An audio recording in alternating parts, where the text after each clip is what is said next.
Hello students, SG lecture series में आपका स्वागत है।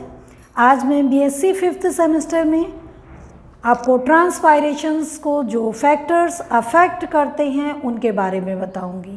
ट्रांसपायरेशन मैंने पहले ही बताया था, loss of water from aerial parts of plants, कि जो प्लांट्स के एरियल पार्ट्स होते हैं उनके द्वारा जो वाटर का लॉस होता है उसको ट्रांसपायरेशन कहते हैं। अब फैक्टर्स जो अफेक्ट करते हैं ट्रांसपायरेशन को वो एक्सटर्नल फैक्टर भी होते हैं एंड इंटरनल फैक्टर्स भी होते हैं।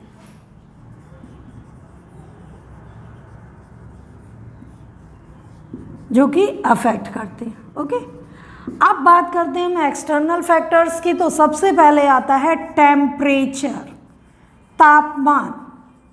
अगर टेम्परेचर बहुत अधिक है देन क्या होगा, एटमॉस्फेयर में ह्यूमिडिटी बढ़ेगी। देन जब ह्यूमिडिटी बढ़ेगी तो ट्रांसपायरेशन ऑटोमेटिक ज़्यादा होगा। जब टेम्परेचर कम होगा देन ट्रांसपायरेशन कम होगा। दूसरा पॉइंट आता है विंड। विंड मीन्स हवा। हवा के लिए कहा जाता है विंड, अगर शुष्क और तेज हवा है, ठीक, देन आपका जो प्लांट्स का ट्रांसपायरेशन है वो ज़्यादा होगा। और जब जो एटमॉस्फेयर में विंड है, ठीक, उसका अगर विंड में नमी है, मॉइस्चर है, देन क्या होगा, ट्रांसपायरेशन कम होगा। ठीक, तीसरा पॉइंट आता है, विंड हो गया, टेम्परेचर हो गया, इसके बाद आपका आता है एटमॉस्फेरिक प्रेशर।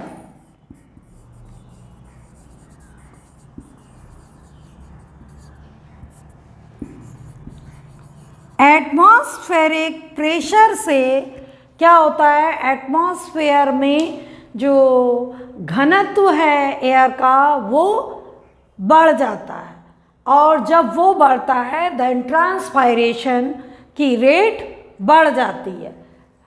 इसी तरह से नेक्स्ट जो पॉइंट है वो है आपका लाइट। लाइट भी ट्रांसपायरेशन पे बहुत इफ़ेक्ट करती है। लाइट अगर ज़्यादा होती है तो ट्रांसपायरेशन ज़्यादा होता है, और कम लाइट में कम ट्रांसपायरेशन होगा। क्यों भाई, सनलाइट जितनी ज़्यादा होगी ट्रांसपायरेशन प्लांट से उतना ही ज़्यादा होगा। लॉस ऑफ वाटर किस फॉर्म में होता है, वेपर फॉर्म में, तो इवेपोरेशन उतना ही ज़्यादा हो जाएगा जितनी लाइट अधिक पड़ेगी प्लांट पर।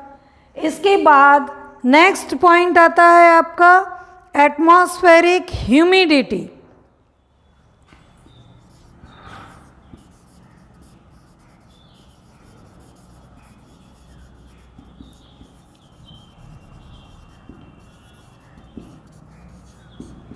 ह्यूमिडिटी पर भी जो ट्रांसपायरेशन की रेट है वो डिपेंड करती है कि ह्यूमिडिटी कितनी है और ट्रांसपायरेशन कैसा हो रहा है।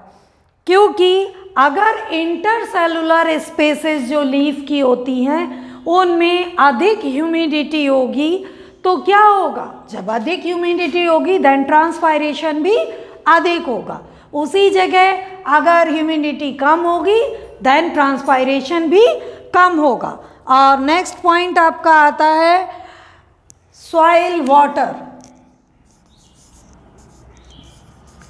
सॉइल में जितना वाटर होगा उतना ही अवशोषण द्वारा प्लांट्स की जो रूट्स है वो अवशोषित करेंगी वाटर को, और उसका रिजल्ट क्या होगा भाई, प्लांट में वाटर जितना एक्सेस होता जाएगा, और अगर उस पर लाइट प्रॉपर पड़ रही है, प्रॉपर टेम्परेचर है, देन ट्रांसपायरेशन प्रॉपर होगा। और अगर सॉइल में वाटर ही नहीं है तो प्लांट को भी वाटर प्रॉपर नहीं मिलेगा, देन उसका ट्रांसपायरेशन प्रॉपर नहीं होगा। अब हम इंटरनल फैक्टर्स की बात करते हैं तो सबसे पहला इंटरनल फैक्टर आता है लीफ एरिया। जो पत्ती का ऊपरी सतह का क्षेत्रफल होता है उसको कहते हैं लीफ एरिया। और लीफ का जो एरिया वो भी ट्रांसपायरेशन को इफेक्ट करता है, प्रभावित करता है। अगर लीफ एरिया ज़्यादा होगा देन ट्रांसपायरेशन भी ज़्यादा होगा। क्यों? क्योंकि उस पर स्टोमेटा ज़्यादा पाए जाएंगे। इसी तरह आपका दूसरा होता है लीफ सरफेस। आपको बता दूं, जो मरुस्थलीय पौधे होते हैं या जीरोफिटिक प्लांट जिनको कहते हैं, उनकी लीफ सरफेस पर थिक वैक्सी क्यूटिकल की लेयर होती है, जिसके कारण उनमें ट्रांसपायरेशन की रेट कम होती है।